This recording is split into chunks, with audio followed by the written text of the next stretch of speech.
শক্তিশালী একজন নবী ছিল। উনি মালাকুল মাউতকে বলেছিলেন, মালাকুল মাউত, আমার মৃত্যুর সুয়াইয়া সামান্য কিছু আগে আমারে বইলো, আমার একটা কাজ আছে। মালাকুল মাউত মৃত্যুর কিছু সময় আগে এসে বলল, সুলাইমান, টাইম ইজ আপ, সময় শেষ, অল্প কিছু সময় বাকি, কি করবেন করেন। সাইয়েদনা সুলাইমান জিনদেরকে ডাকলো, ও জিনেরা, বিশাল একটা প্রজেক্ট আছে, প্রজেক্টে কাজ শুরু করো। আর কিছু জিনকে বলল, চারদিকে গ্লাস ফিটিং করা একটা রুম বানাও।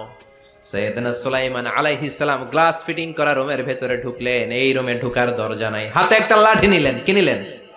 লাঠির মধ্যে ভর করে দাঁড়িয়ে রইলেন আর জিনদের দিকে তাকিয়ে রইলেন। জিনেরা এত বদমাশ ছিল, সাইয়েদনা সুলাইমান দাঁড়িয়ে না থাকলে কাজ করতো না। ছিল ফাঁকিবাজ। কি ছিল? দাঁড়ায় না থাকলে আজও লোকজন কাজ করতে চায় না, ঠিক কিনা? মালিক দাঁড়ায় থাকলে ঠিকই কাজ হয়ে যায়। সুলাইমান আলাইহিস সালাম লাঠির মধ্যে ভর দিয়ে দাঁড়িয়ে রইলেন আর বললেন, কাজ করো। জিনেরাও কাজ শুরু করলো।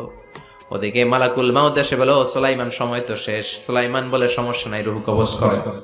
উনি লাঠির মধ্যে ভর দিয়ে দাঁড়িয়ে রইলেন। গ্লাস ফিটিং করা রুমের ভিতরে কোরআন সাক্ষী।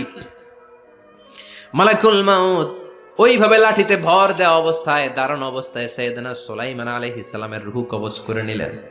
উনি এমন ভাবে দাঁড়িয়েছেন, রূহ চলে গেল, লাশ হয়ে দাঁড়িয়ে রইলেন। লাঠির মধ্যে দাঁড়িয়ে আছেন, জমিনের মধ্যে লুটিয়ে পড়ে নাই। সুবহানাল্লাহ।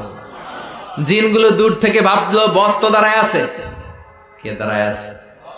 জিনেরা মনে করছে বস দাঁড়ায় আছে, কাজ করতেই হবে। করতে করতে পুরা প্রজেক্টের কাজ শেষ। ইন দ্য মিন টাইম, ঝিঝি পোকা, উই পোকা, যেই পোকা কাঠ খেয়ে ফেলে, এই কাঠ খাওয়ার পোকা সুলাইমান আলাইহিস সালাম লাঠির ভেতরে ঢুকে লাঠিও খেয়ে ফেলেছে। সাইয়েদনা সুলাইমান আলাইহিস সালাম ধপাস করে জমিনে পড়েছে।